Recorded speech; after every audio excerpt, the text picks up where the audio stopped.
Thermometry एक प्रकार का मापन है जिसमें हम तापमान मापते हैं और इसके लिए हम थर्मामीटर की मदद लेते हैं, लेकिन तापमान मापने के लिए हमेशा थर्मामीटर का ही उपयोग नहीं किया जाता।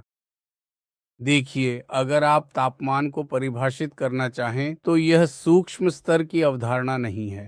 तापमान पूरी तरह से एक मैक्रो यानी बड़ी स्थूल अवधारणा है। तापमान एक अदिश राशि है। यह 7 मौलिक राशियों में से एक है और इसकी एसआई इकाई केल्विन है।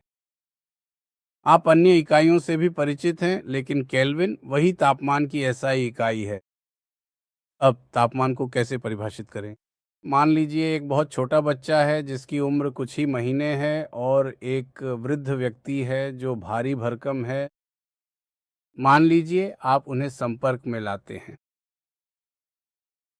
अब आंतरिक ऊर्जा इस बड़े व्यक्ति के पास मान लीजिए 400 कैलोरी है और इस छोटे बच्चे के पास केवल 40 कैलोरी आंतरिक ऊर्जा है।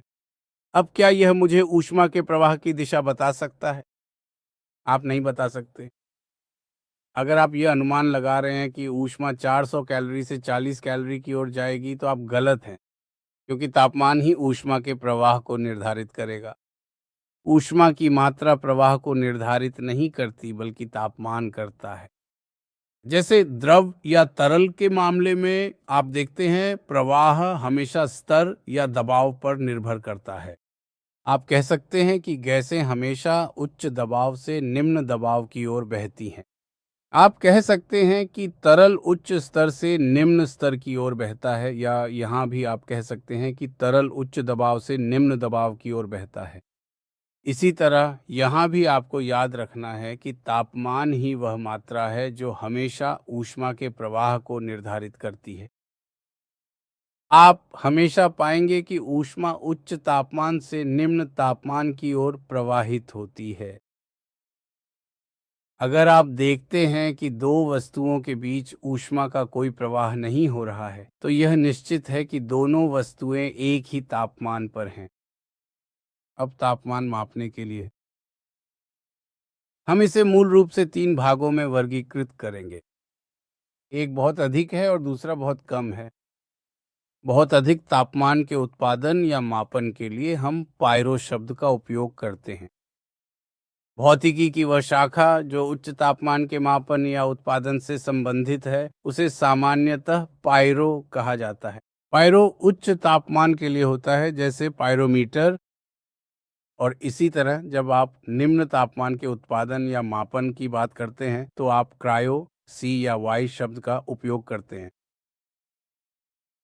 ओह, ये क्रायो है। यह निम्न तापमान बहुत ही कम तापमान को दर्शाता है। आपका मतलब है जब मैं निम्न शब्द का उपयोग करता हूं तो इसका अर्थ है वास्तव में बहुत बहुत कम।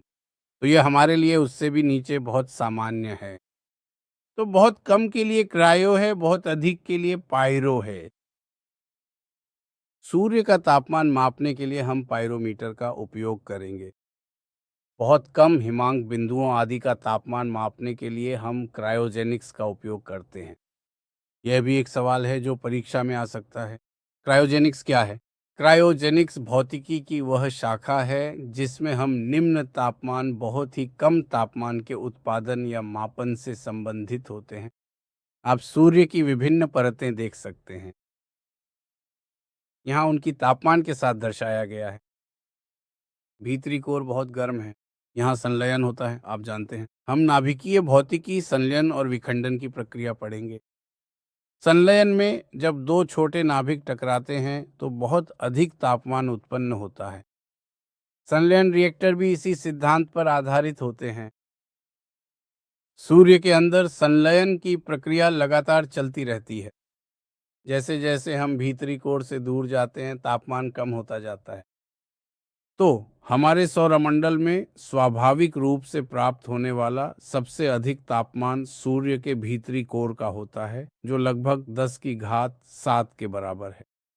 लेकिन व्यवहार में प्रयोगशालाओं में, विशेष रूप से रिएक्टरों में, हम 10 की घात 8 केल्विन तक का तापमान प्राप्त करने में सक्षम हुए हैं।